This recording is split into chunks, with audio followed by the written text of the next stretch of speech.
this weekend, a welterweight banger. It's a battle of countries that usually go at it at hockey. We have proper Mike Malott taking on Eugene, Oregon's own Adam Fugitt. And if you look at this fight, we said this about a few of the fighters on the card. Mike Malott gets the hometown crowd, but Malott's out of Ontario. Adam Fugitt's from Oregon. It's like a short drive for Fugitt. It's a very long plane ride for Malott, but that's what makes this fight so interesting, because I bet both guys get a big pop out of the crowd coming up in Vancouver. And if you look at it for Fugitt, this is a guy with a big-time Muay Thai kind of, big-time, what would you call it? Resume. That's what they call it, in his back pocket, and he's been able to get it done against some really interesting fighters. We saw Fugitt punch his ticket to the UFC as a giant underdog against Solomon Renfro. Renfro's coming in with a big blitz, and then all of a sudden it's a pullback right hook from Fugitt that knocks out Renfro, who's a former common opponent of Mike Malott, and Malott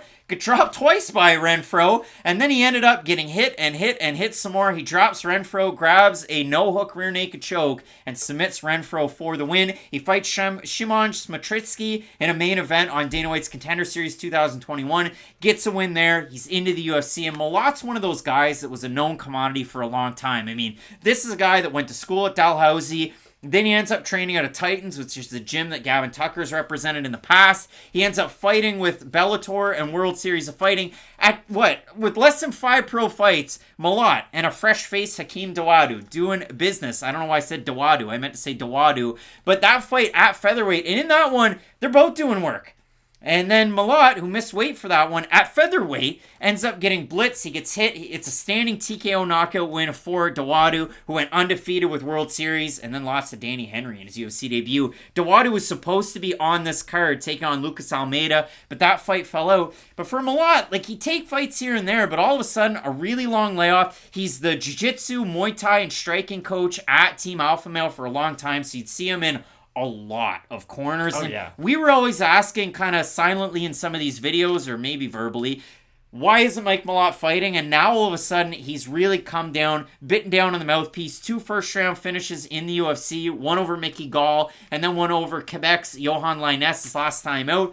But the big tale for Malott in a lot of these fights, boy, does he get hit and rally back in these one-rounders. He does, and that's why it's really difficult to predict a lot of these fights, because like you say, normally if you get hit and have to rally in a fight, you're winning third-round finishes, you're winning by decisions. Mike Malott's getting his work done early. You're not paying this man by the hour. He will get hurt, he will get dropped, and face adversity really early on in the fight, and that's why I'm curious to see what version of Fugitt we get in this matchup, because if he is backing up looking for the counter shots, I would rarely say that is an effective way of fighting. But oddly enough, in this matchup, he might be able to catch Malott on the way in, because Malott can get a little, maybe overexcited, it's not the right term, but he will start to overcommit on some of his strikes if he is blitzing forward, and that's a world where Adam Fugitt could move on the back foot, hit with one of those counter shots, and that's where both guys are a little bit volatile in the way that they fight, because I could also see that same world where Malott's moving forward, hits him with one of those big shots, and then can submit him on the mat, because Malott does do what I love seeing a lot of fighters do. He can hurt you on the feet and submit you on the mat, and not try to waste a lot of ground and pound and kind of tire himself out doing that, because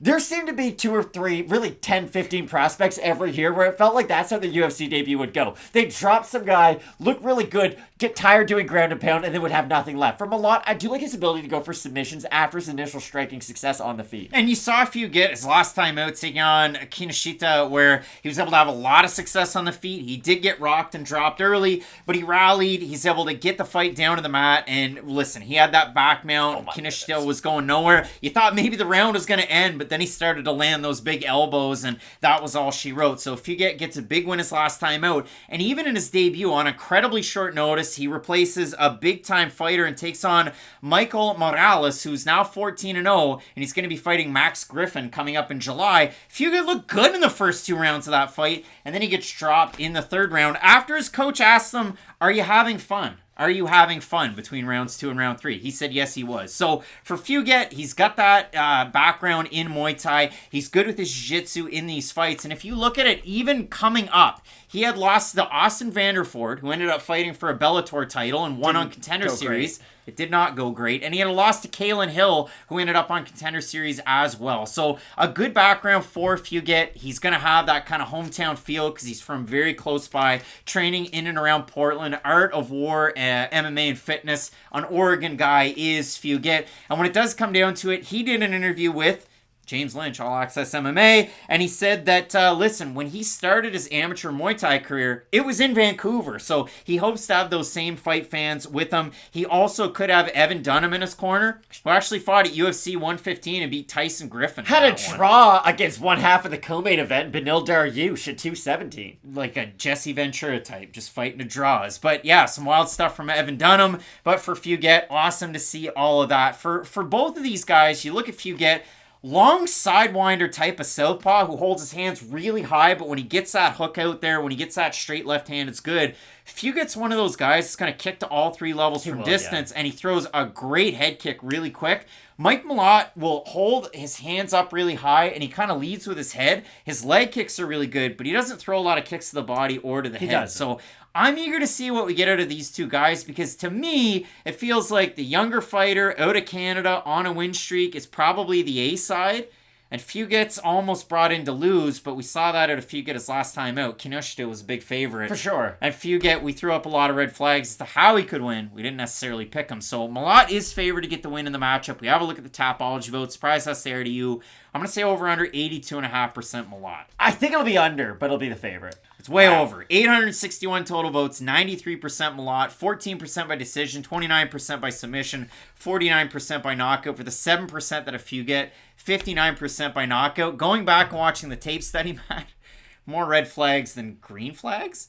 I favor the hand speed, though, of Mike Malott if he's able to get inside the pocket. And that's why I do have him in this matchup. He is really quick. He is fast with his hands. Fugitt does have good power if he's able to land on those counter shots. That's why I wanted to bring those up. But if Mike Malott's not charging forward, if he is able to plant his feet and use his boxing combinations, I do think he has the edge in that position. And for those reasons, I do have Mike Malott. I like the body work out of both these guys. I know Dan Tom's probably going crazy out there. He loves that body work on Twitter. But both these guys do really good work with it. Malott, it's a lot more boxing combinations. Fugitt, it's a lot of that Muay Thai lineage.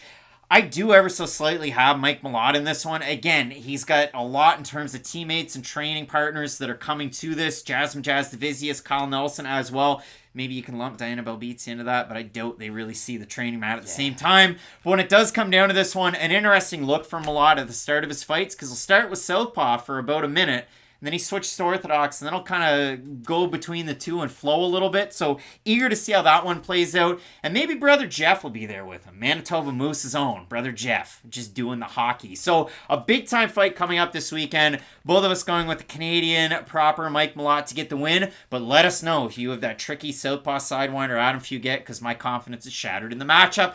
Some big-time fights, Matt. Charles Oliveira is taking on Beneil Dariush in the co-main event. In the main, Amanda Nunes, Irene Aldana. You're not going to want to miss any of it. Keep locked in with Fight Night Picks. We always say, let's get into it.